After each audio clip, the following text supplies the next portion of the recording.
Arganissima, New York. Your exotic skin, hair, and beauty source, and your one-stop shop for all your natural and organic skin and hair care, featuring authentic organic Moroccan oil and prickly pear seed oil and much more. Bringing you only the best, straight from the source and proudly produced in the USA. So what are you waiting for? Shop today, Arganissima, New York. Your beauty is our duty.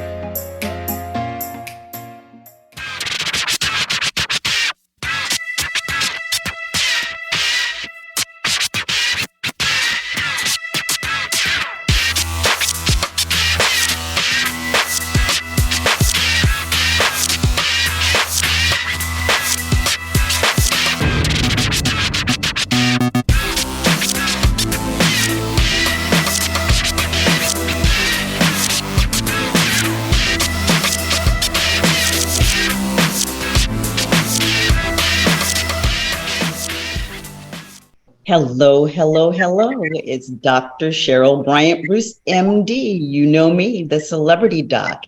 And we are here with Chatters That Matter. Let's talk about it. And I am here with my co-host, Hisham Elenmati, Hurricane H. As you well know, Chatters That Matter is your show. It is here to educate, entertain, and inform.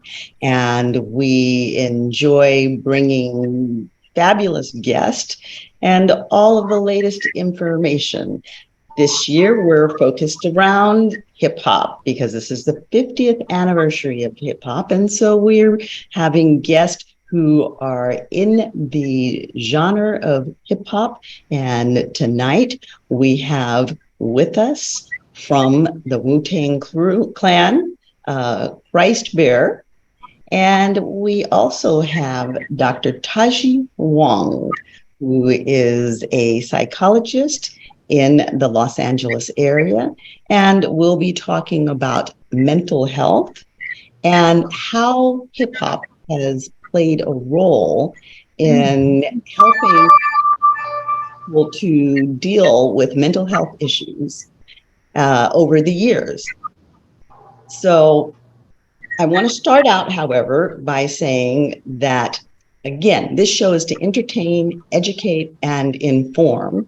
And although I am a medical doctor and Dr. Wang is a clinical psychologist, this information that we provide is not to be taken as medical advice. If you have any questions or concerns, then you should reach out to your own provider. This is just general information and does not apply to any specific individual, and we are not contracting with you as our personal patients by providing the information that we provide. So any information that you receive off of the show is just for educational purposes and entertainment purposes only. So again, if you have any concerns or any questions, then we refer you back to your own provider to address those with you.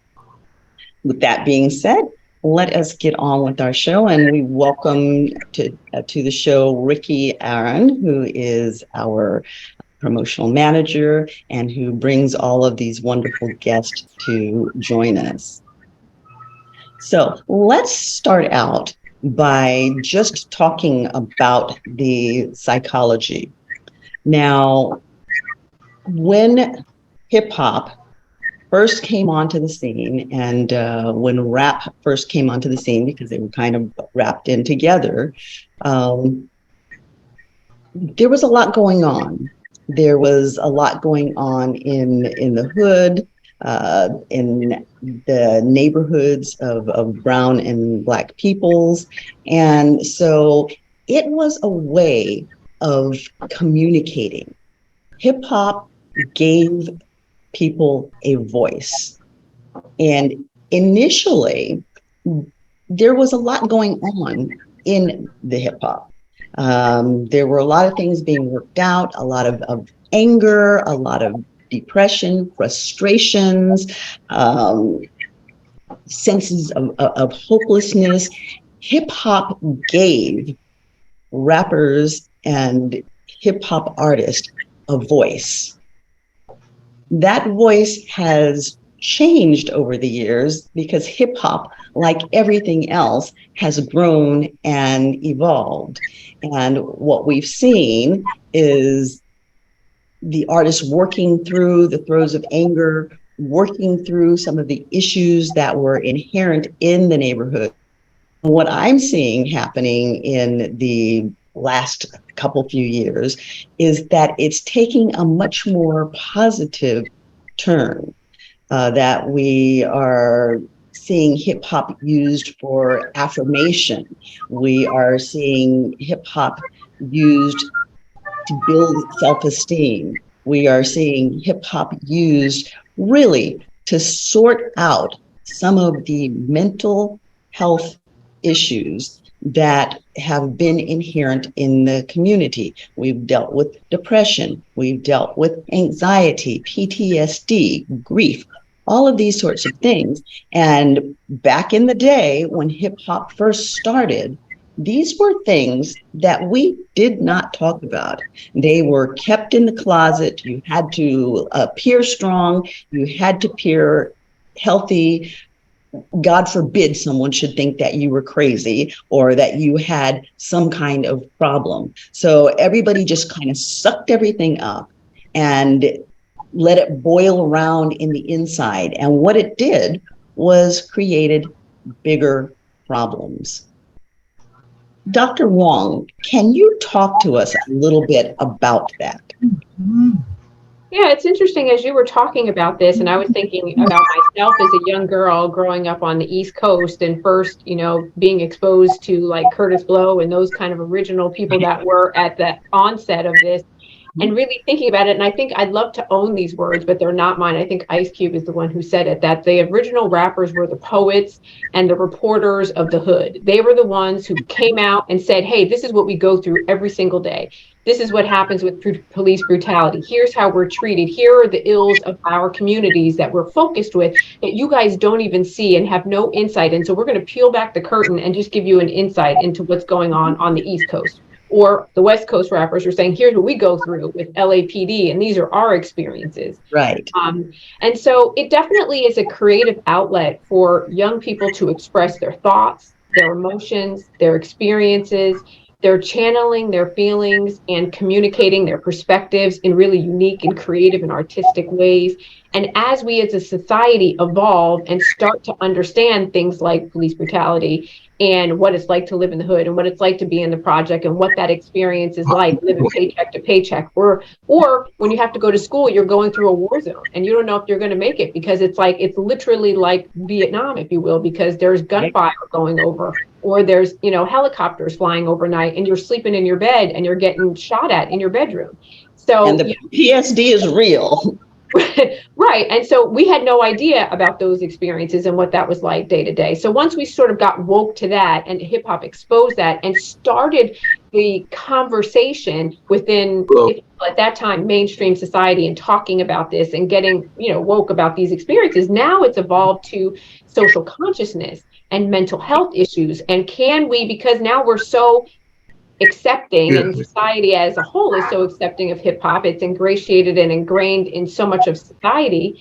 Now it's about, well, can you make it cool to express your mental health issues? Can you make it cool and acceptable to be okay with that I have bipolar disorder, or I have depression, or I'm suffering from this issue and I'm self-medicating to deal with it because I have these voices in my head? I think, and the first person that I can think of, and I could be wrong about this, but the first person I can think of that really put it out there about mental health issues was Eminem. Eminem spoke widely about substance abuse and mental health issues and, put it out there like, this is what I'm dealing with. And I got the crazy voices in my head that are making me do these various things. And that wasn't heard of before that. And so I think now it really is about putting it out there, being and self-acceptance and fostering a community and an environment where talking about mental health is not only necessary, but it's accepted, it's warranted, it's important, and very healthy.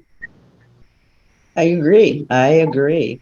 And I think actually that there were a number of songs, even before Eminem, that actually touched on mental illness, that touched on the problems associated with the hood and the mental illness that that it brought. Price Bear, you're out there on the playing field as an artist. Can you shed some light on that? Because I know that you all tend to know the music a lot better than we do. As much as we love it, artists always know what the other artists are doing. So can you shed some light on some of the artists that you recall have put out things that dealt with their issues, their mental health issues, and how they had to cope with and deal with the things that were impacting them? It's like both of you guys touched on some very crucial points and truths.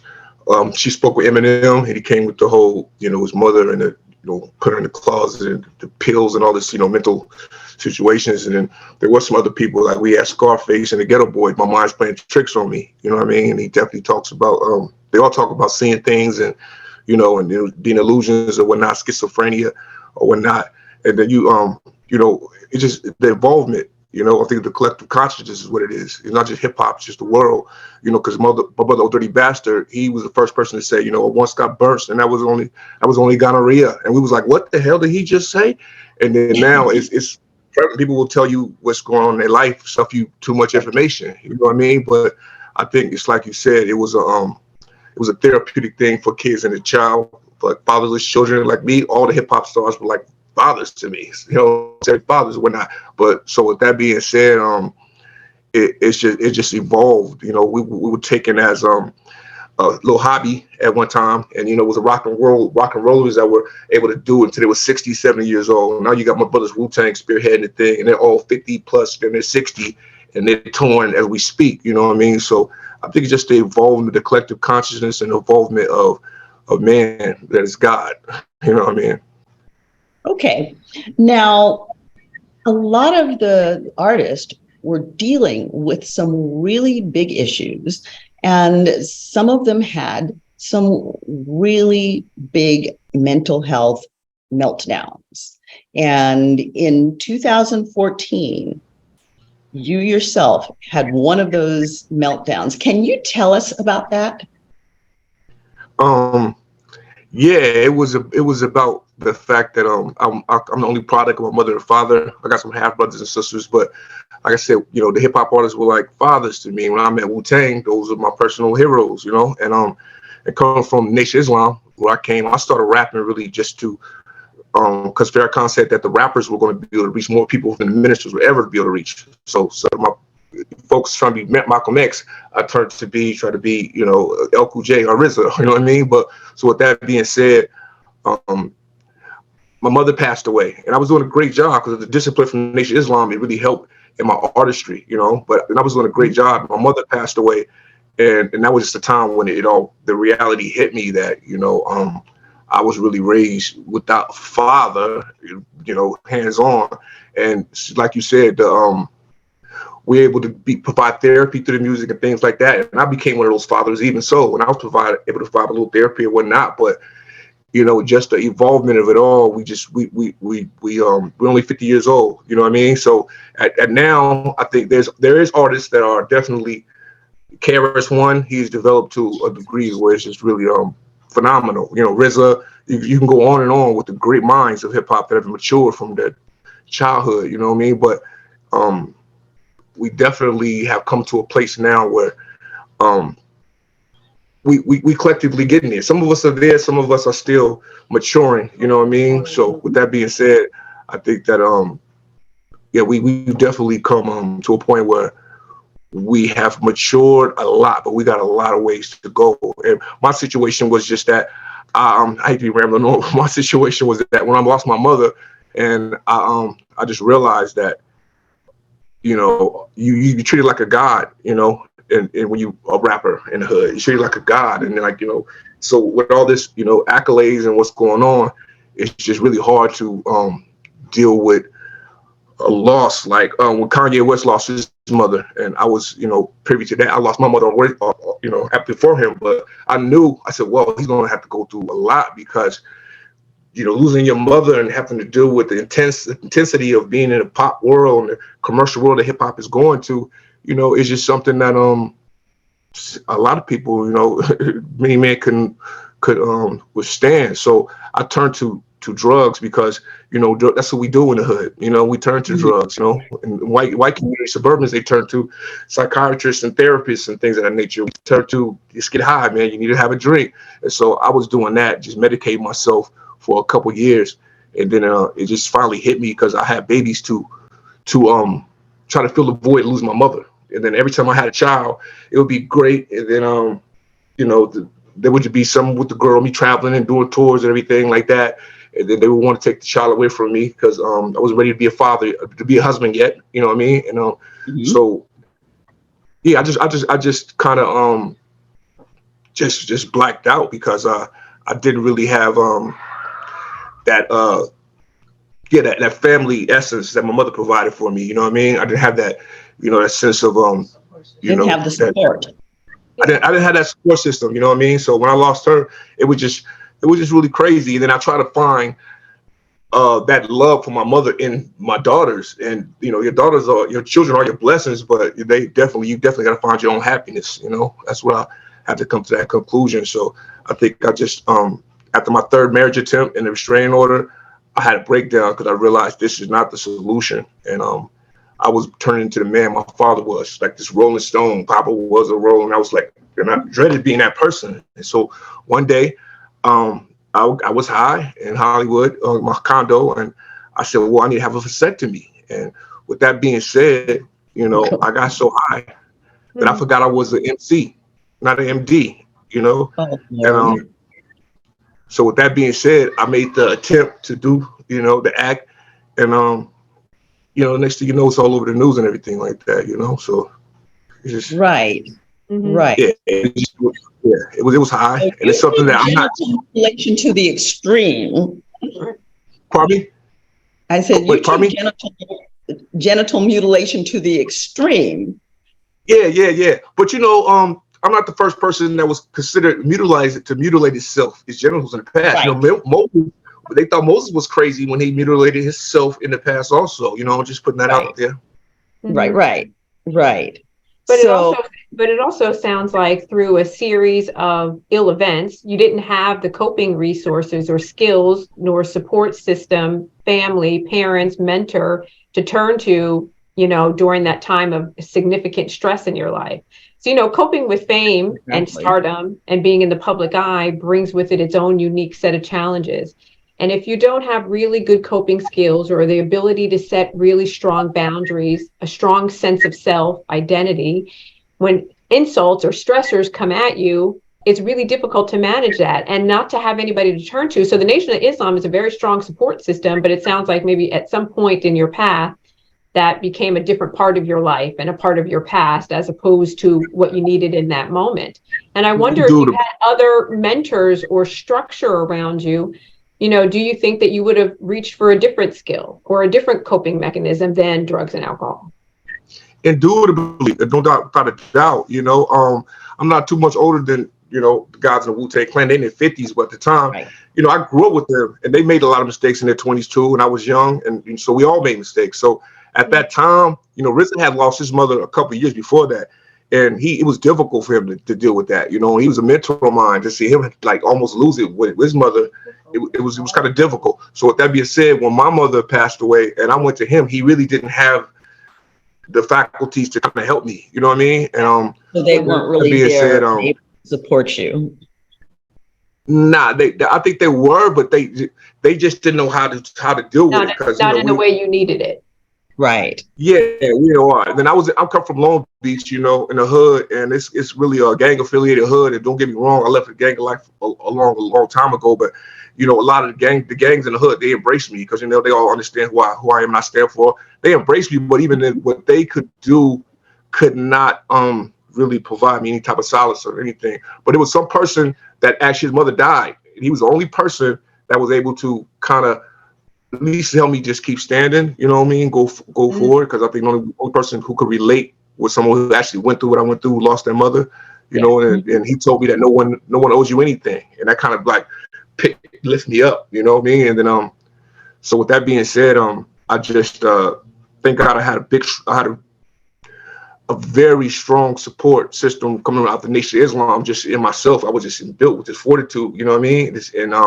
So I was able to get through it because I knew that I didn't get to rapping for the girls and the jewelry and all that stuff. I got to rapping to put a message across. So when this happened to me, I seen it as a beautiful opportunity, because I said, come hell or high water, I'm gonna keep on going. So I knew that, you know, the God within me was telling me, hey man, you said you wanted to do it. This is your opportunity to be a poster boy for mental health, for stay no to drugs, to, you know, to get on the right path and let's mature, you know, as men. You know, I came into the game as a child. When I was a child, did things as a child, and it's now stopped me to do things as an adult, you know. I think that's very well said. So I am going to ask a relatively indelicate question, but I know that it's one of those questions that the audience wants to know. When you decided to self-mutilate, did you completely sever your member? And I know there was a point where you could have had it reattached, but you chose not to. And you had a reason behind that. Can you talk to us about that as well? I did sever it all off. I'm pretty good with the ladies still, you know what I mean? I get no complaints. If they're lying to me, I want them to keep on lying, okay? But with that being said, I had you know, a real long talk with myself in the hospital, and I knew that it's a possibility that I might not be able to have sex again, because it was just so, I didn't know what they were going to be able to do. You know, we had some plastic surgeons come and everything like that. So once I was at the hospital, and they didn't even know if it was going to work. They, you know, they did their best, and they wanted to know. So, you know, and I had sex for the first time, and for the first time, the woman I was with was my wife that I was with prior to, and she was pleased, you know, because there was a callus type of thing going on with the you know, you sever your arm, and then someone arm, it gets solid, it gets hard like that, you know, that limb. Right. So that's what happened with the limb. So I'm always hard. Pardon me, ladies, for being so brutally honest, but it's it's a lot smaller than it was, but it's just always hard. So I was pleased, and when they said that you could probably get it reattached if we take some skin from your hand or something like that, but they said there could be a possibility you could lose your fingers down the line. So I was like, yo, my fingers are I'm cool, you know what I mean? Because I'm an artist, I need my hands to write, you know, and I'm here for more than just sex. You dig? Yeah, that's not a fair trade-off. Nah, that's not a fair trade-off. Especially when I was getting good reviews. You know what I mean? If I was getting all bad reviews, it was like, oh my God, it's not gonna work. Then I probably would, you know, what are you gonna do? You know, I'm a man, you know. But other than that, I'm so blessed with Almighty God Allah that not only did I get my life spared, I'm able to have a normal sex life. You know, I definitely am not 50 years old, so I know that my libido ain't what it used to be. But as far as that, I still enjoy sex like I used to. You know, so. You and every other 50-year-old guy out there, the libido isn't what it used to be. So that is okay. No, it isn't what it used to be, you know. And on the positive side, you are now a married man, correct? No, you know what? I'm divorced. I got divorced. Why? Because the COVID happened. We got married right before COVID, and then it was kind of just, you know, COVID was crazy. It was we didn't know each other enough to do that COVID thing. But I was going to report it to TMZ, but she didn't. It was too much media things for her, so she didn't want to go there. TMZ wanted to report it, and didn't. So maybe just to get out, I am not married anymore. I'm a single man now. You know. So okay, ladies, he's a single man. He's watch out. Right. Okay. What are your thoughts about? You had talked about being in a couple of relationships in the past, and you've got girls, right? Did you say you have two girls? Did I hear you? Yeah, I got two girls and a possibly third. I got to get a blood test for the third, but I got two daughters that are mine. You know, indubitably, I love them to death, and 99.9999% mine. Wonderful. So what are your thoughts about, as you're moving forward, you sort of look at this as a new lease on life.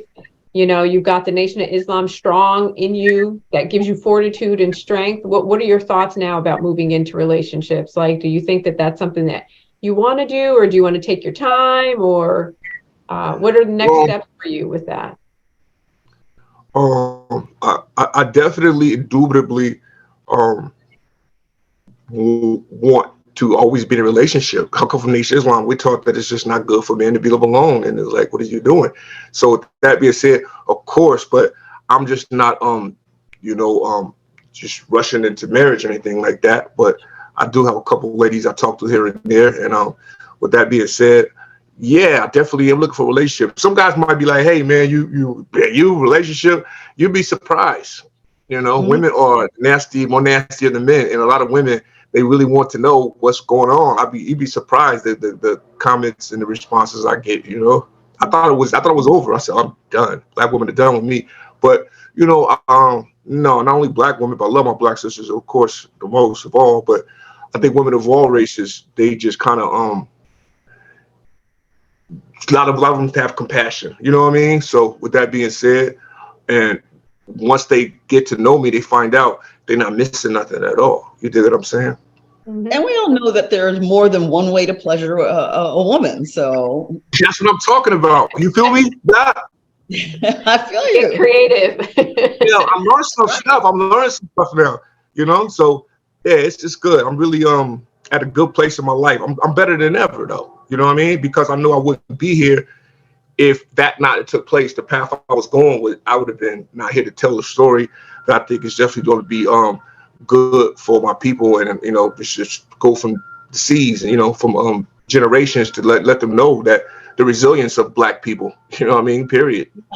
Right. And I mean, I think one of the things that's important here is, again, this was a very, very dramatic event, and that's a very personal experience. And yet you had to share it with the world, not just the physical aspect of it, but again, the psychological aspect of it. And yet you got through, and you came through stronger. And at that time, you did not have the coping skills that you needed.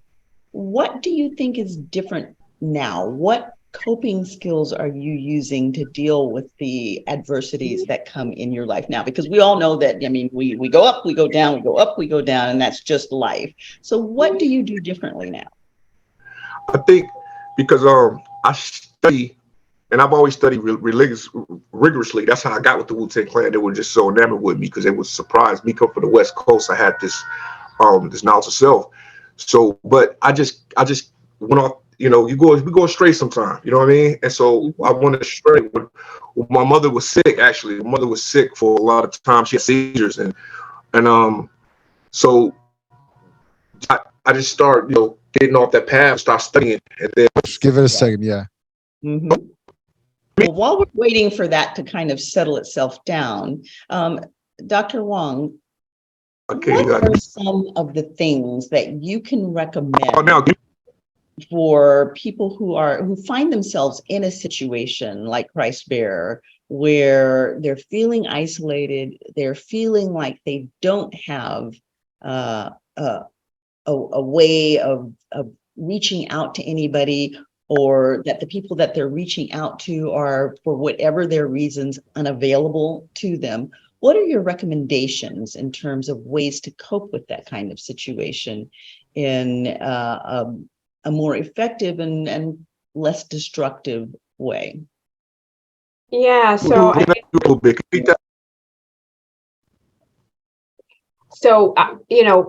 we're talking about someone that's coming like Christ Bearer's situation, I think he's still trying to get in on the call. From his situation, if you're in an environment where you can't seek out mental health, there's always county mental health services that are accessible. But if you're an artist, if you're in the hip hop community and a rapper, and you're dealing and struggling with some things, I would say utilize your creative expression. If you can do music, if you can do art projects, if you can write as a therapeutic outlet to provide a means of self-reflection, emotional release, anything that you can do to get out those angsty feelings, to channel that from rage and anger and angst into some type of an expression, however, whatever that mode or channel is for you, number one. The other thing I think is that's free and easy and accessible is I tell people to get into a state of mindfulness. Like if you can be mindful, if you can engage in mindfulness activities, and mindfulness can be as easy as, getting your favorite drink and taking a walk in the park. It can be going down to the beach if you're on the West Coast. It can be if you can go into a state of meditation. I think meditation is the cheapest, most effective resource and arsenal that I could give any person to put in their in their toolbox to use. Like if you can quiet the mind and just still the mind, the benefits physiologically and mentally, it's from slowing the brain waves and calming yourself is really immense and really, beneficial. So if you can learn how to either pray or meditate, and I love it because Steve Harvey was the one, I often borrow this from him. He says praying is when you're talking to God and meditating is when you're listening for the answers. So I tell people right away that is essential. It's essential in your mental health toolbox to be using this on an ongoing basis. And then any kind of within yourself, if you can do lifestyle modifications, if you can do your sleep hygiene, if you can exercise, if you can look at your diet, if you can get your water intake, any of those things that you can be doing for your own well-being and emotional health, I think is essential. And that doesn't require anybody else. It's you and you with yourself, So I think if we start with those basic things, a mindfulness practice and a prayer practice, a creative expression and a means to get out the angst, whether it's writing, painting, art, whatever. And then the main things are look at your sleep schedule, look at your eating schedule, look at your exercise, do some yoga, any of those kind of activities. I think if people start practicing those things on an everyday basis, right, I think you're going to see improvements in well-being and health overall. And then we can layer in some of the other coping skills and skills management stuff and therapy and all of that other. But this is people can start doing tomorrow with no other incentive. Now, one of the things that I always like to toss in is paying attention to your diet. Because we are what we eat, and food definitely has a huge impact on the way that we feel and the way that we even think. So modifying the diet when we are feeling in those low places or when we're feeling particularly stressed, pulling back on the meat. The meat is heavy. It tends to send the blood to the stomach so that it's sludging, and that takes blood and oxygen from the brain, and it allows us to get into a deeper state of depression. So eating fruits and vegetables that are giving us a nice natural boost as opposed to refined sugars, which is one of the things that people tend to run to when we get into these states. We go for the refined sugar, we go for ice cream. And there is a real reason that people go for ice cream, because there is an ingredient in the ice cream that is actually pacifying and soothing. But then there are also lots of other things in the ice cream, like the sugars that counteract that. And we end up at the end of the day, we've eaten an entire carton of ice cream. And now we're feeling guilty about having eaten the entire carton of ice cream. And then we get that sugar crash. So then we're feeling even worse than we were before. So think about the things that you're eating and really try and reach for some healthy, refreshing foods, fruit, light vegetables, salads, things like that can give us a boost of energy. Add some protein, throw in some nuts. It gives us a boost of energy and will help us to feel better. And it also gives us more to be able to cope with things. If we have the fuel, then we can do the work. So Agreed. Also one of the things to consider. Now, you hit on meditation, and a lot of people, everybody's heard meditation, and a lot of people would like to do it, but have no idea how to get into it. So can you talk to us a little bit about how, just like give us a little brief meditation exercise? Yeah. And so I teach this every day to my patients that I work with, because I really feel like I said, it's the single most effective thing that you have in your arsenal. And I start off with telling people really quickly that I want them to get laser focused in their thinking, right? I want you to clean up your thoughts, because we're very sloppy thinkers, right? And what I mean by that is, it's almost like if I came over to your house and I brought my puppies with me and I just let my puppies run amok all over your house, and they were peeing all over the place and tearing up stuff. And you would say, you got to control this. So we would put the puppies maybe in a crate, or maybe put them on a leash and kind of calm them down, do puppy pets.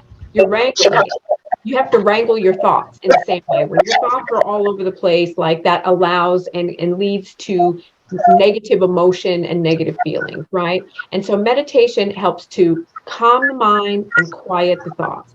And I tell people it doesn't have to be complicated. You can do it however you want. I want people to meditate 15 or 20 minutes every day. That is what I prefer. But if you only give me 5 minutes, then I'll take that. And I tell people you can use the Calm app, you can use Headspace, you can use whatever. You can go on YouTube and type in meditation for anxiety, for depression. And we can get into the science on binaural beats, on self-phagio frequencies. There's a lot of science, quantum mechanics and physics behind it, but I won't get into that right now. Right now, I'm just going to say it doesn't matter to me if you listen to flutes, if you listen to soundscapes, the ocean, thunderstorms, if you listen to the sound baths, but just listen to something that's calming. They even have deep space. I love deep space. It's brown noise, and it makes you feel like you're in a spaceship, like in outer space, and you're like, I pretend I'm an astronaut. I love it. But pick something that you like and get in a quiet space where you're not going to be disturbed, right? And you can have a candle, a flickering flame. You can close your eyes. You can put on aromas that are nice and just quiet your mind. And I loved it because I explained it to a patient once, and she said, what do I do when my thoughts come up? And, I start thinking about things. And she said, what I did is when it came up, I just went, mm-hmm. Like sort of when somebody's talking to you and you don't want to be disturbed, but they're interrupting you, but you don't want to be rude, and you acknowledge it, so like that. So the goal is to meditate, and to meditate is just to still and quiet the mind. And as thoughts come up, just notice them and just nudge them to the side and keep on meditating. And that if you intend, set that time aside to meditate, and you spend that time doing it, and you do a practice of every day for 30 days, I tell people, watch and see the changes that produce in your life. Watch and see the clarity of mind. Watch and see the calmness that overcomes, because source energy, or God, or infinite intelligence, however you want to refer to that, is trying to communicate with us and help us to move forward as a collective consciousness, as a collective, race. And in order to be able to hear what's being said and how we're being guided, we need to get quiet and get in alignment so we can. And, the thing I find it's interesting is it's the one thing that people say when I do it. I've never had somebody say, that was terrible. I didn't like it. Didn't work for me. I didn't feel good. I felt terrible. Nobody ever says that. People always come back and say, I feel fantastic. I feel amazing. But the problem is that I don't have time to do it. I say, you don't have time not to do it. You don't have time not to do it because it's so essential. So I don't know, that wasn't an exercise, but it was the setup of how to do it. Right. And then something that you said that was really important. You said, do it for 30 days. If you do it for 30 days, it becomes a habit. Not only does it become a habit, but it actually changes the chemistry in the brain. So after 30 days, your brain is in a much calmer place. The chemicals in the brain are much more soothing, as opposed to the disruptive chemicals that you have when you're stressed and anxious and upset and depressed. One of the things, Dr. Huang, that is a problem in the African American community and actually all of the Black and Brown community tend to have difficulty seeking psychological counseling. I think that one of the things that's happened recently, partly because of COVID, but partly because we started to see a lot of the entertainers melting down and talking about going for help. And I think that kind of gave the public permission to allow themselves to admit to being fragile when they are. To what do you attribute the fact that it is so difficult for minority communities to embrace psychological care? And have you seen a difference in the last few years? Have you seen bridging through that and better utilization?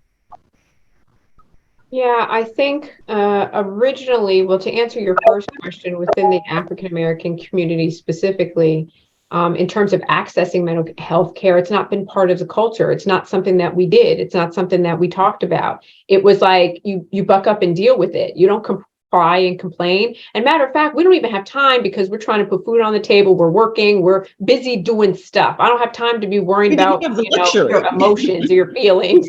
You know what I mean? You know, and mom was so overwhelmed with everything, that she was dealing with, working in my home, working a low paying job, relationship issues. There was no time to be dealing with mental health. Like you just dealt with it. You dealt with it. Right. Mm-hmm. And then I think with African American males, there is a bit of, to borrow from the brown community, a bit of machismo. I'm not going to acknowledge and put out there that there's something wrong. I got this. I'm good. What you mean? You're not good? I'm good. Like, so I'm not going to appear weak. I'm not going to put myself out there like that in many, many ways. But I think as our consciousness evolves and as society evolves and we start talking about more things and hearing different people in different communities talking about their own struggles, then it makes it safe and accessible, and I think as what's happening is I'm seeing younger people and more females embracing it. And as females embrace it, then so do others within the community, right? That the males go along with that as well. So I am seeing an uptick in African American females seeking out treatment.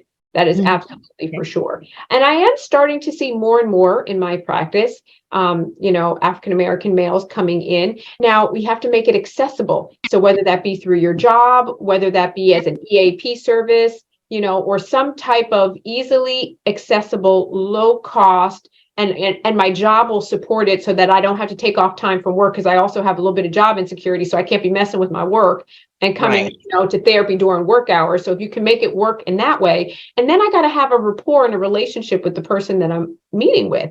I got to know that they understand me and they know what I'm talking about and they know where I come from and they understand the issues that I'm bringing to the table. And I don't want to have to educate them when I'm trying to come and get help for the problems that I'm already getting. So I've got to make sure that the playing field is not only accessible, but once I get there, are there people who understand me and who I can relate to and who I can build a rapport and a relationship with pretty quickly so I can get my needs met, if that makes sense.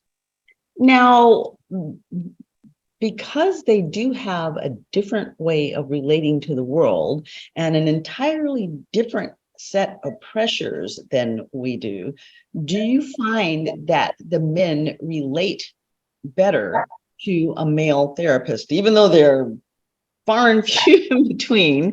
Do you find that they relate better to a male therapist? Absolutely. Men need male role models. We need male support groups. We need, male influencers that can come out and express their own mental health struggles, their challenges that they went through, because it's social validation.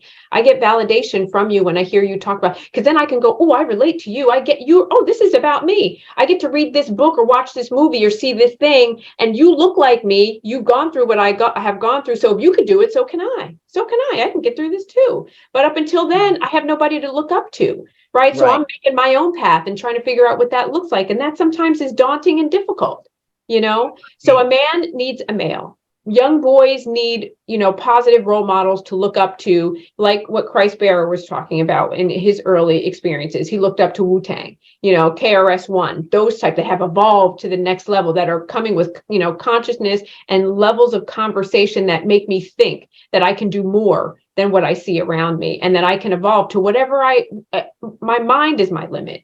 If I can open up my mind and really recognize that I get what I think about and I get what I speak about, whether I want it or not. I never said you wanted it, but I said you talked about it and you manifested it in your life. So if I can have people teach me that who look like me, then I have a much better chance as I move forward in this existence of being successful. Right. And then, again, there is a different way that men relate, because some years back, I had a resource and services center for children with disabilities. And when you have kids with disabilities, the mothers get supported, but the fathers very seldom get supported. So I put together a support group.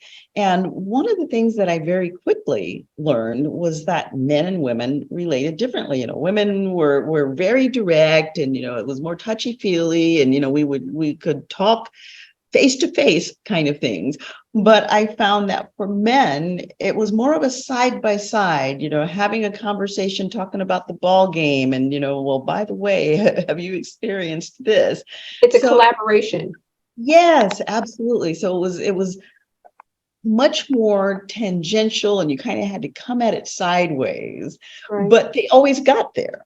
Yeah. And I think that, men do relate to each other in a very different way that makes both the male interaction in a counseling setting a good thing, but also group interaction. They seem to respond very well to that group interaction where it isn't just about you. And as you said, where they can hear, oh, you have that problem too. Well, yeah, let's talk about that some more.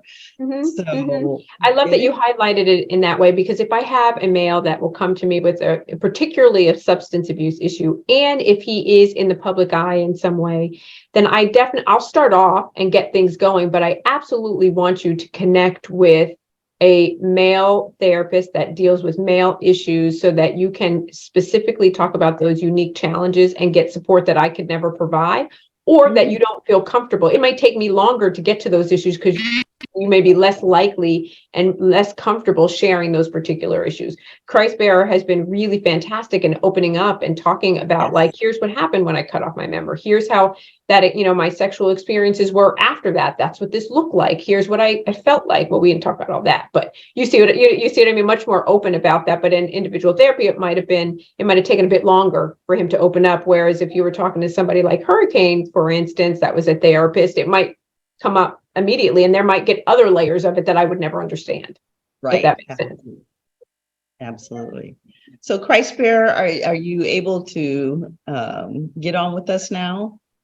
I can see you there. Can you hear me? Can you hear me? Yes, yeah, I can hear you. Yep. You can't see me? Oh, We can see you and we can hear you. Yeah. And we can hear you much more clearly now. Yeah, this is good. So we were at, you were going to tell us about the coping things that you did. The coping things that I did, like I said, meditation and study. That's the most important thing. Meditation and study is the same thing for me. And other than that, I definitely was a guy that loved pussy. Pardon my, French. But with that being said, it's still the same to me. It still feel the same to me. You know what I mean? And I cried like a baby when I had my first nut, because I was like, God damn, this pussy feels like pussy. And it was a blessed thing. You know what I mean? And with that being said, yeah, so I really don't care about what nobody says and the things of that nature, because happiness, I really found out truthfully, is what you make it. So I was able to coping with it. Was like it's like the harder you throw a ball down, the higher it bounces up. You know what I mean? So having to be humiliated and degraded by the whole world, I feel like that made my skin so tough that I nothing phases me. I just walk with my head high everywhere. If somebody is, if guys talk about my dick, then it's like they must be gay or some shit. And a woman is talking about my dick, I'll always welcome that. What are they saying? I welcome that. Let's talk about it. What are you gonna do? Yeah. But that's how I've been able to cope with it. Just cope with it because I was taught by my brother Rizzo. You got to learn. As black people, got to learn to embrace our failures. I'm proud of the fact that what I did was a big mistake and probably never done in the annals of history, and I'm able to live with a smile on my face. And with that being said, I'm just proud of myself, and I'm embracing it because it gives me the opportunity to teach my people, especially the youth of my people, that hey man, this world's gonna try you, test you as a black person, but the blessing about that, there's nothing that they can throw at you that you can't overcome. You know what I mean? So I just love the fact that I was able to console myself. You know what I mean? My higher self was able to console my lower self. You feel me? Now, did you at any point ever seek counseling? Yeah, I'm actually seeing a psychiatrist right now. You know, and it's been good. It's been a blessing. You know, I was a therapist and a psychiatrist before I left the hospital. I was in the hospital for like a month, and they was beautiful. You know what I mean? They were beautiful. So I'm somebody like, I think the young lady was speaking today, speaking earlier, that black people, we got this machismo, about it, especially in hip hop. Like, I'm good on, but once I was able to let my guards down and just get that therapy, somebody that really was opening up and wasn't going to judge me, it really helped me out a lot. And that's why I went back to the psychiatrist and I've been dealing with them. And I don't care who knows, so what, you know what I mean? Because it helps my happiness and my peace. And as a Black male, one of the areas of pushback that we hear from men about their resistance to go to therapy, the first thing they say is, I don't want anybody in my head. I don't want anybody messing in my head. What is your answer to that? My answer to that is that, you always got to make sure the conversations that you have with yourself are always positive and good and beautiful. You know what I mean? No matter what, you got to make sure those conversations you have with yourself is good. And I think Dr. was saying earlier, you got to report all negative, energy, those conversations. When we talk to ourselves really ugly sometimes, we don't even realize it, but we just this ourselves. We got our own mind with ourselves. So I changed the conversation I have with myself. I was always taught the conversation I have with myself is going to be, you are great. You are the greatest. If they can't see it, that's on them. And, that's really helps me. That's how I was able to do the therapy or whoever it is. And I'm able to decipher what I could use and what is probably not for me. You know what I mean? So I just, like I said, that just going through what I went through, that fire, there's nothing that, some people say, hey, man, I don't want that around me. Like people, they voodoo. I don't want those spirit getting in me. And I grew up in the Christian church, but now I'm at a point where there's nothing that can infiltrate me if I don't allow it to. You know what I mean? Just that for every difficulty comes an equal and opposite level of ease, basically. You know what I mean? And that was a level of difficulty we can imagine. Picture what I'm talking about the difficulty it had to go through. And the level of ease is just beautiful because I'm able to be comfortable with myself. And a lot of people would probably imagine, man, I heard people say, man, if I was him, I would have killed myself. I'm like, you dummy. You know what I mean? Like life is all about sex. You know what I mean? Right. Right.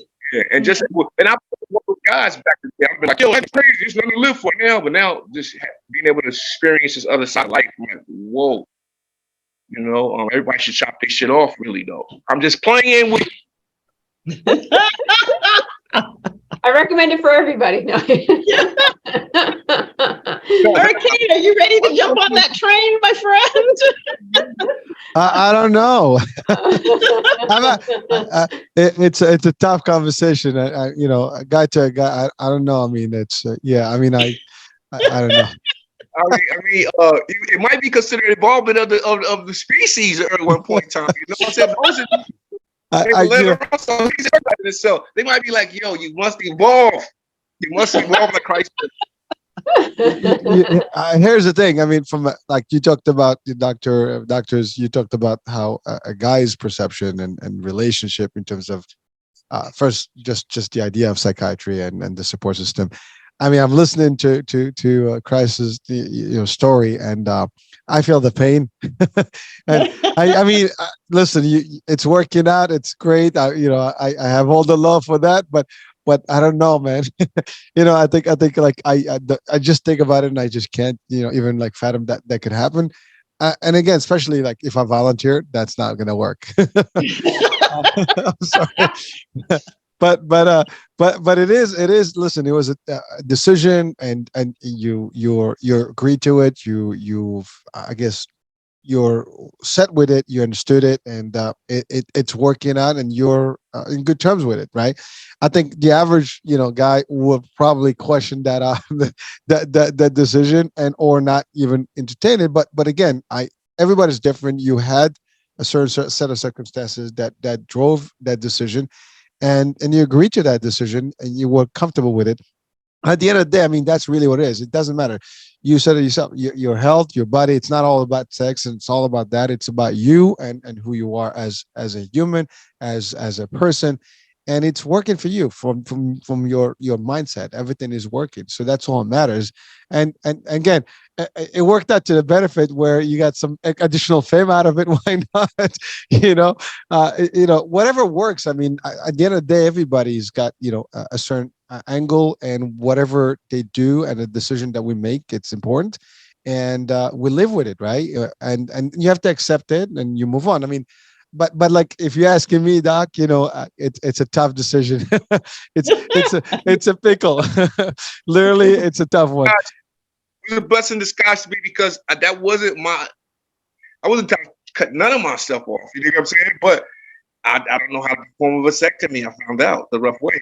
So with that being said, some of it has to be cut off. But I'm gonna tell you something. I have been able to get to the clitoris so much better, easier, in a way that, I'm not going to reveal all my secrets. I'm just, I get way more pussy now than I did before. You believe that?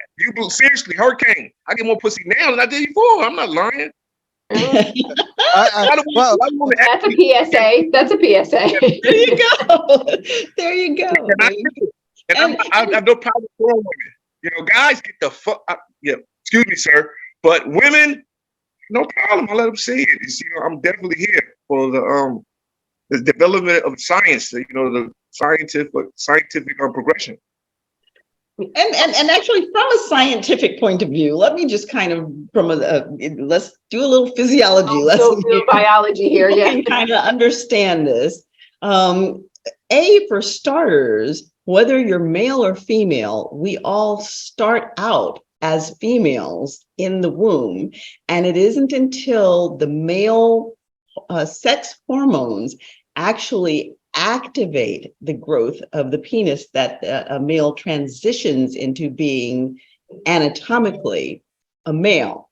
Mm-hmm. So, okay. If you think about it, now he has cut off the penis, but he still has some tissue there.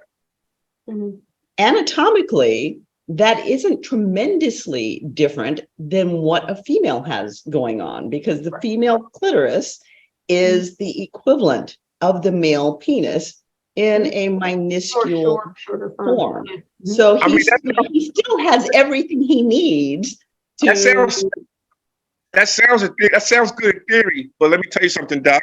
First intelligence existed within the atom, and there was no penis, no vagina. There was intelligence. There was supreme intelligence and exists inside of the atom. You know what I mean? And that was man. But I love the way you guys think.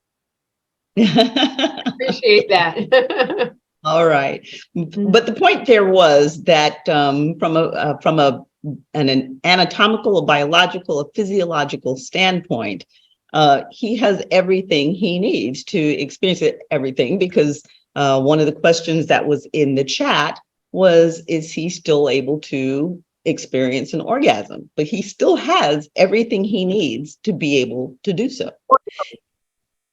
And the other part of that is that a lot of I still got to have a good 4 inches. Right. And a large part of orgasm is actually psychological anyway, because listen to the doctor. Pardon? I told her, hey, listen to the doctor, man. I am being schooled.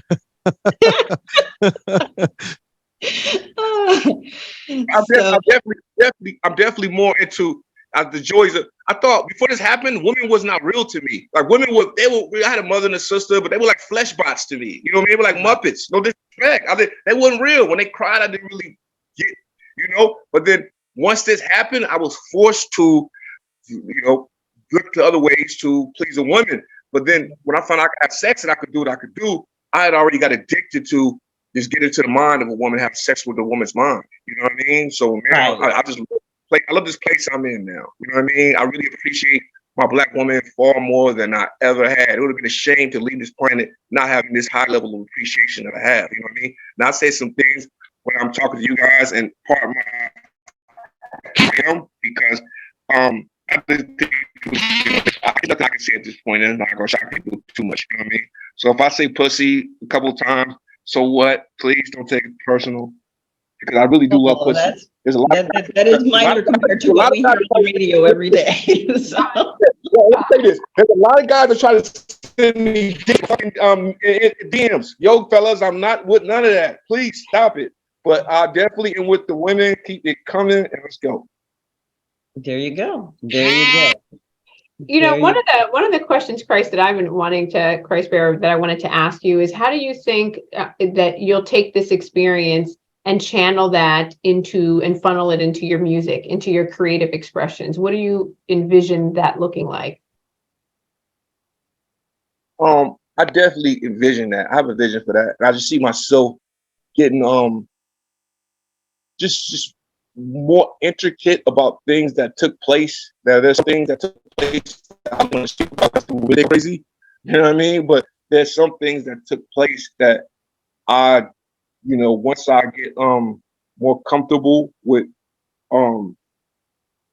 this whole experience, you know what I mean? Because don't get me wrong, I'm still going through it, you know what I mean? And I'm going to be able to really express what this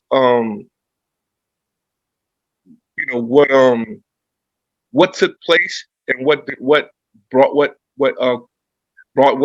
to that point, and how I dealt with it. It's going to be a lesson, I think, for future generations to come, how to overcome, you know, tragedy. You know what I mean?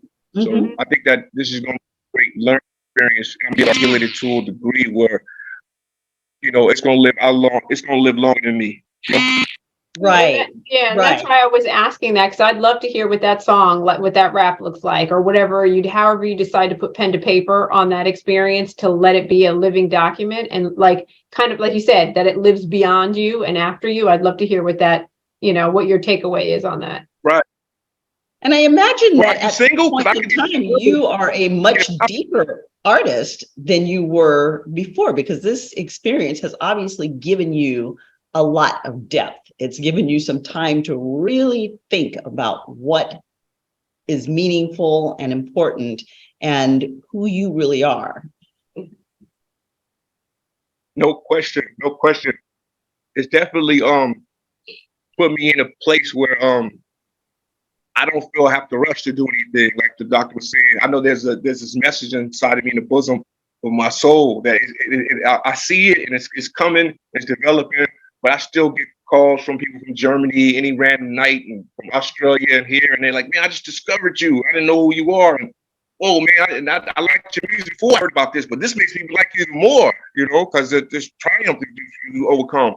So I definitely know this was a blessing, man. As crazy as it might sound to some right now, 20 years from now or 100 years from now, it's going to be seen like the blessing it really is. You know what I mean? Because I know that we teach that in Islam that God is Allah, and that's arm, leg, supreme head. And I never questioned before a fact about Allah, because I know I still got my arm, leg, supreme head. And if I knew if I could have sex, I was ready to deal with that. So the fact that I can still have sex, oh my God. Like, so, there's no way I could wake up and just be mad, totally mad at anything. Just, oh, I'm just good. No, it's no way. It never is not a point where I'm counting blessings and just thankful. You know what I mean? And I love that about my life. I can get up and kick and jump high. I can always find something to fucking want to touch the sky for. You know what I mean? Because it's a little simple things, like a poet. I can just walk and just notice a dime on the ground that no one else sees. You know what I'm saying? There's even more sensitivity to the beauty of my vision now. You know what I mean? So I love that you said that, because that's the one thing that I try to teach patients that are depressed or have anxiety or looking down and out. I'm like, if you look at the negative, you're going to get more negative. If your thoughts are constantly negative, that is what you're going to attract in your life. But you got to find beauty in whatever the situation. If you're in a job you hate, you got to find the beauty. Maybe it's that it pays me money, and that, you know, at least I have flexibility, and, you know, I can look for other jobs while I'm here. And, you know, my boss is really, you know, believes in me a lot. You can always find some kind of beauty in whatever the situation is. And if you can find more beauty and be happy right here where you are in this moment, then you can move over there. But most people say, well, I want to go over there. I want that thing over there because that's going to make me happy, and that's going to make me happy, and that's going to make me happy. And I say, no, you can't have it until you get happy right here with what you got, because you're going to move over there and be unhappy over there. So I love that you're highlighting like what I believe in 100%. All praise due. Yeah, because I know that's just the bread and circus. That's a mental thing too. With the 85% of the people, the government, they got this bread and circus constantly going on. You know what I mean? The sports and all this other trivial pursuits. You know what I mean? But no doubt about it, we definitely have to look in and find out how beautiful this thing we have life really is. And for me, almost losing my life, that's what it took. I don't care. I do it over a million more times because I love this way I look at life and I see it now. You know? Yeah, that's beautiful. And I think that that's actually a very beautiful point that you bring, because so many people go through extremely tragic events for whatever reason. And out of that tragedy, there's strength on the other side if you can just see your way through. And when you get to the other side and there's that strength, and you can have gratitude for having come through, then there's growth. Exactly. And beautifully said. Yeah. As long as you're living, you have to be growing, because if you're not growing, then you're dying. So, our trials, our tribulations just remind us that we're alive. Yeah, exactly. If I had to go back and redo this night over again, and it was like, okay, 5 minutes before this event happened, I would let everything take place. There's nothing I would change. You know what I mean? There's nothing I would change. Because I definitely understand that. I definitely understand what life is really trying to say. You know what I mean? To us, that we can have eternal life. We can live forever. And I have discovered that, and that's something like when the doctor was talking. That's something I'm gonna be able to talk about too in my art. I see that vision to be able to express, what's unspoken, kind of, Well, you have a tremendous testament there. So I do hope that as you're working your way through this, that you will go out and share your story and share the wisdom that you have brought out of that experience. And there will be receptive ears to that. There will be people who need to hear that. And it will fall at the right time. Like they say, when the student is ready, the teacher appears. Absolutely. Yeah. Exactly. I definitely see it. I definitely see it, man. What you're saying. I definitely it's like the split that split experiment, that the physics, when it says that when one person is observing the electron, it acts a certain way. When you're not observing it, it doesn't act a certain way. I just got that consciousness understanding now that, hey man, people will accept it. I'm not really worried about will they? Nah, I get it. I'm in tune now, and I understand that what happens to one happens to all. Yeah, and you're just gonna express it and put it out there, and for whom it will work for, it will work for, and it'll help them when they in the moment that they need it. Absolutely. And I just have one more question for you, Christ Bearer. Christ Bearer, how did you come up with the name? Like Nation Islam, and Nation Islam, we believe that the Most Honorable Muhammad is, and will be the Christ, the most exalted Christ from God. So it's like Elijah Muhammad bearer. That's because he was the Christ, and he was the one that led me from a life of crime. You know what I mean? Hearing his wisdom from Farrakhan and Khalid Muhammad led me from a life of crime, and then from there, I just got into studying, and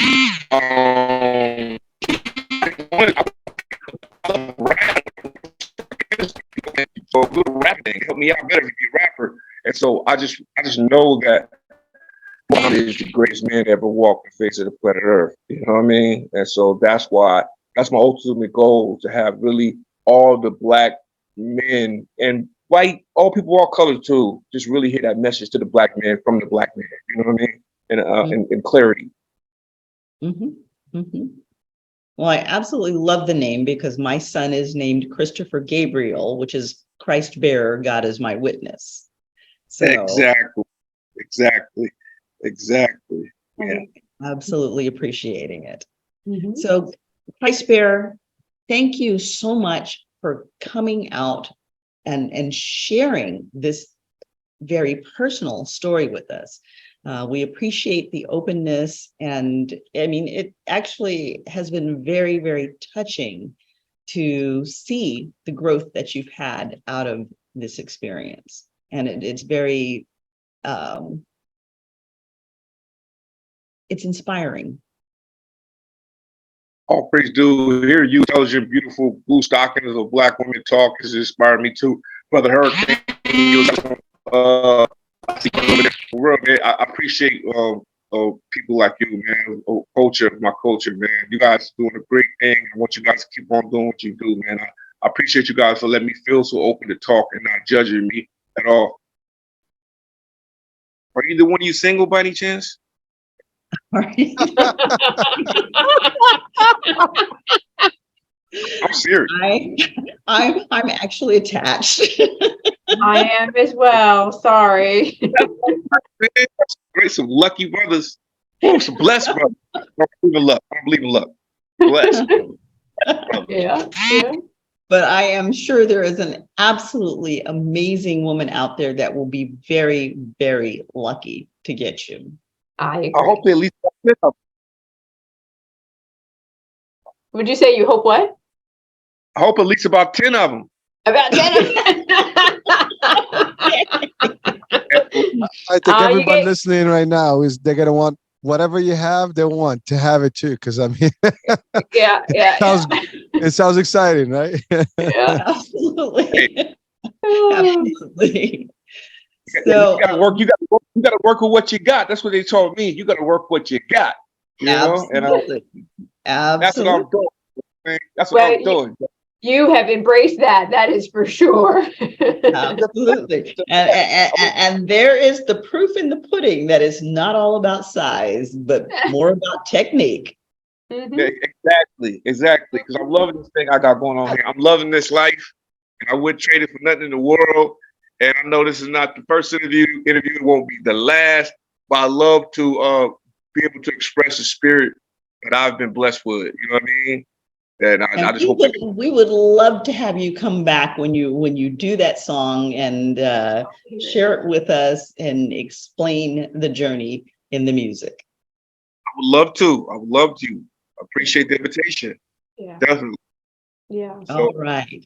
And Dr. Huang, thank you so much for being here, all of your insight. And if someone out there in our listening audience wants to get in touch with you, wants to share in their mental health journey with your guidance, how do they reach you? You can reach me on my website at www.drdrtaji.com. That's where you can find me. So, or just Google me, Yelp me, Dr. Taji Huang. I'm out there. So, and I'd love to reach as many people as I can to help people to find their path and find their journey. And I love what I do. And so I just hope that there are people, if they need me, they can locate me. All right. And you're located in Los Angeles, but do you do virtual visits as well? Yes. So with COVID really changed the game for everybody. You know, prior to COVID, we're like, no, virtual Zoom doesn't work. It doesn't work, only in certain circumstances. And now we're like, oh my gosh, we can't go back to in person. So yes, I do virtual Zoom visits. So I see people throughout the state of California, from the Bay Area all the way down to San Diego. So we can make that available to people. I try to make it available for people of all walks of life as well, because I believe that people, because of lack of healthcare, shouldn't be not afforded the ability to get treatment. So reach out to me and we'll ensure that we get you some kind of intervention based on what you need. Mm-hmm. And again, as always, we do put the information up onto our website. So you can always reach out to us if by chance you just don't even remember her name, and you're like, there was a psychologist on the show, and I need to reach her, reach out to us. We'll make sure that you make that connection. Thank you. So, and we would love to have you back on the show again as well. Thank you so much. It's been a pleasure. It's really a fun conversation, very lively and enlightening in so many ways. So I'm appreciative to be here. Thank you. And again, you have been listening to Chatters That Matters. And I am your show host, Dr. Cheryl BryantBruce, MD, the Celebrity Doc, here with my co-host, Hisham Elamanti, Hurricane H. And I would like to remind you all again that you are your greatest asset. Invest in yourself, invest in your health, invest in your mental health. You deserve your very best. And on that note, please come back and join us again next week. Make sure you hit those like buttons. Make sure you hit the subscribe buttons. Go to my website, CherylBryantBruceMD.com. Hit the subscribe button there, and then head on over, hit the button and pull one of the shows. Head on over to the EMBC TV network and hit the subscribe button there. And to follow us, we have these lively conversations every week, and we want you to be a part of it. Look forward to seeing you again next week. And next week, we have a big Father's Day show coming up. So, special guest, be sure to be there.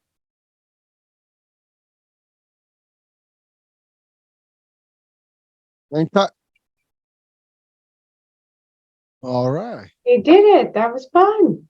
Wonderful. Right. Thank you. That was fun. That was a really good conversation. And again, Christ Bearer, we really appreciate your openness and your candor about a very delicate situation. And like I said, it was very inspirational to see the growth and your attitude surrounding. Is he on the call still? I think he dropped. He dropped off. Yeah, he was right up under my my light. So it's so hard that you can't see. Can't see. Yeah, he dropped. There. I see half of Ricky, Rick is still on, but yeah, he dropped. Okay. Well, I think it went well. And he was so open and so easy to talk to about, and it wasn't embarrassed or it was just, it was good.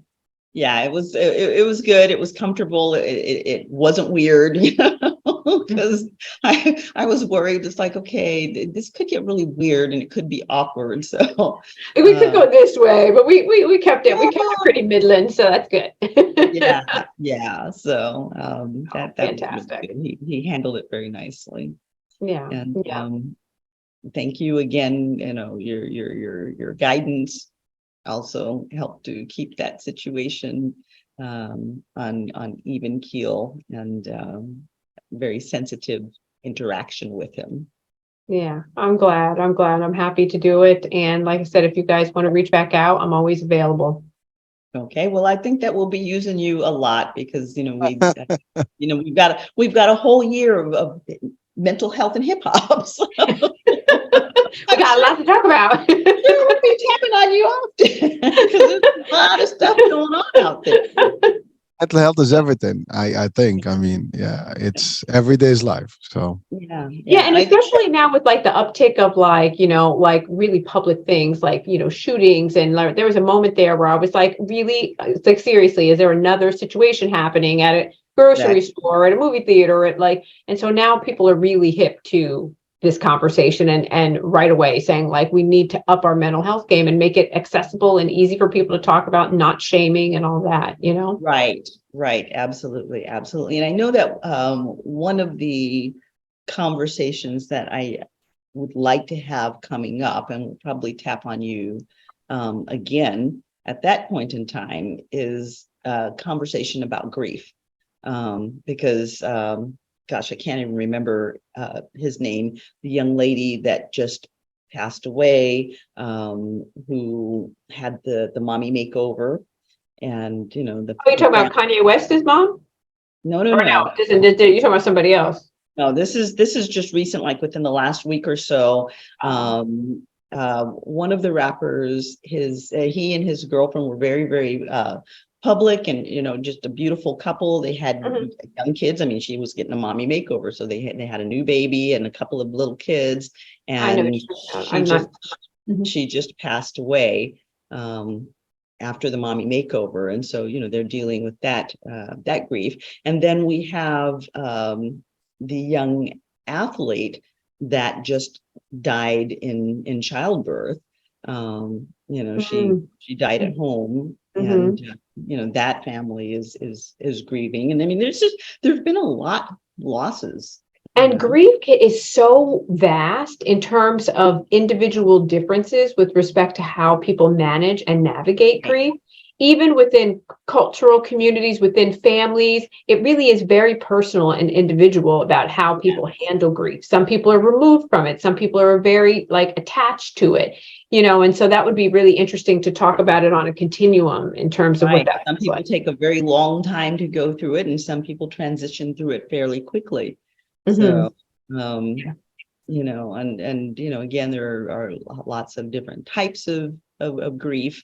Grieving losses don't necessarily have to be deaths, So I think that could be changes in careers, and changes in their status, that is all, that's all, and I think it's also interesting to talk about when it's normalized and what society's view is on it in terms of the length.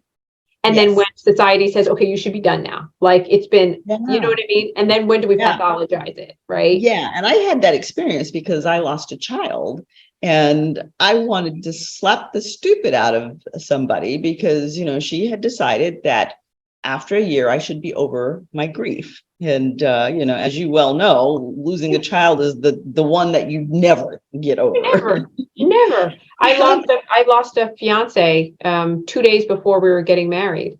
And I said, the only thing that would be worse than this would be losing a child. And I'll never forget, I've been in mental health, my whole adult career.